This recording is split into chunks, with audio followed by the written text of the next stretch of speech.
हमारी class 11th English की दूसरी पोयम में आपका स्वागत है। एक खास तरह की खामोशी होती है जिसे सिर्फ सितंबर ही जानता है। ये मिडनाइट या किसी खाली रूम की खामोशी नहीं है, ये उस चीज़ की खामोशी है जो धीरे धीरे खत्म हो रही है। टेड ह्यूज ने द लैबरनम टॉप में इसे बहुत बखूबी करते हैं।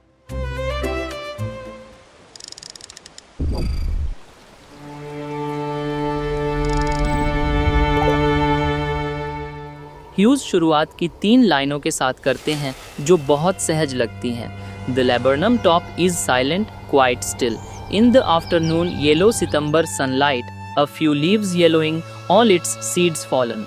यहाँ बायोलॉजिकल हकीकत पर ध्यान दीजिए। लैबरनम एक छोटा ट्री है। सितंबर तक इसके फ्लावर्स खत्म हो चुके होते हैं, इसके सीड्स गिर चुके होते हैं और लीव्स पीली पड़ रही होती हैं। काम पूरा हो चुका है, ये स्पेंट है। ट्री साइलेंट और स्टिल है, एक एंड के लिए बिल्कुल सही बैकग्राउंड। फिर एक शिफ्ट आता है। Till the goldfinch comes with a twitching chirp, a suddenness, a startlement at a branch end. Goldfinch एक ट्विचिंग चिरप के साथ एंट्री करती है। ध्यान दीजिए, ह्यूज यहाँ नाउन्स का इस्तेमाल करते हैं। अ सडननेस, अ स्टार्टलमेंट। बर्ड सिर्फ अचानक नहीं आती, वो खुद सडननेस है। Then sleek is a lizard and alert and abrupt she enters the thickness. Lizard ही क्यों, एक बर्ड के उलट लिजर्ड एकदम प्रीसाइज, ठंडी और एफिशिएंट होती है। वो यहाँ रोमांस के लिए नहीं है, वो यहाँ सर्वाइवल के लिए है। वो ट्री की कैनोपी में गायब हो जाती है। And a machine starts up on a chitty rings and a tremor of wings and trillings. The whole tree trembles and thrills. Huge एक मैकेनिकल मेटाफर का इस्तेमाल करते हैं। जब मदर आती है तो नेस्ट एक इंजन की तरह चालू हो जाता है।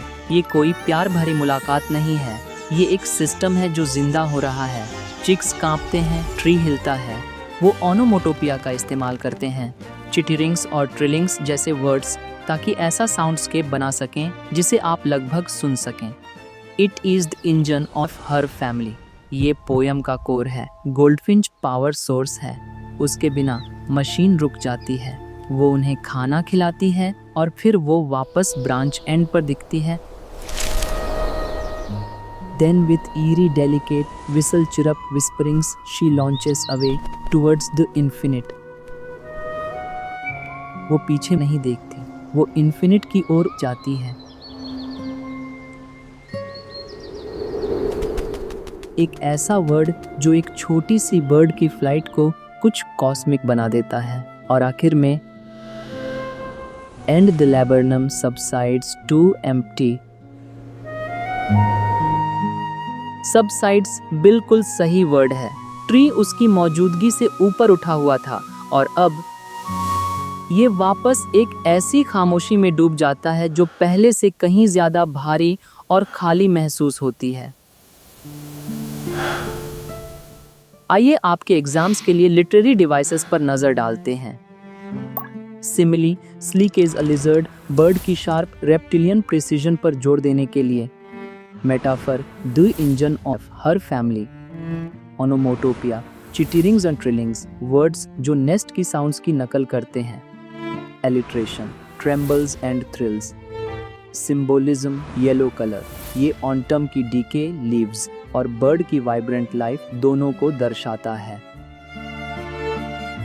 टेड ह्यूज ने सिर्फ ट्री पर एक बर्ड के बारे में नहीं लिखा, उन्होंने एक खास पल भर के लिए ठहरने वाले लम्हे का वर्णन किया। एक मदर का अपने बच्चों को खाना खिलाना और इसे लाइफ, एनर्जी और उन खाली जगहों के बारे में एक गहरे रिफ्लेक्शन में बदल दिया जो हम पीछे छोड़ जाते हैं। गोल्डफिंच शायद वापस आए या शायद न आए, लेकिन फिलहाल लैबरनम खाली है। अगर इस एक्सप्लेनेशन ने आपको ये पोयम सच में महसूस करने और समझने में मदद की है तो बाकी चैप्टर्स के साथ बने रहने के लिए सब्सक्राइब करना न भूलें। अगले चैप्टर में मिलते हैं।